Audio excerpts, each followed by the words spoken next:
लगे dyspnoea with nervous कफ। अगर आपको खांसी की आती है और सांस की तकलीफ भी है तो 1 पॉइंट ट्रीटमेंट में इसका बहुत ही आसान सा तरीका है। 1 पॉइंट ट्रीटमेंट में डिस्पोनिया विद नर्वस कफ के लिए आपको बियोल मैग्नेट लेना है जिसके 2 साइड है, येलो और वाइट, और आपके हाथ के फ्रंट साइड के CV6 पॉइंट पे मैग्नेट का येलो साइड सर्जिकल टेप से स्टिक करना है और वाइट साइड आपकी तरफ रहेगा। सर्जिकल टेप आपको पास के मेडिकल स्टोर से मिल जाएगा।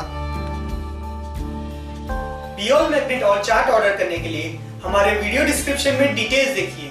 हमारे और भी वीडियोस देखने के लिए लॉग ऑन कीजिए www.lionsactiontv.com।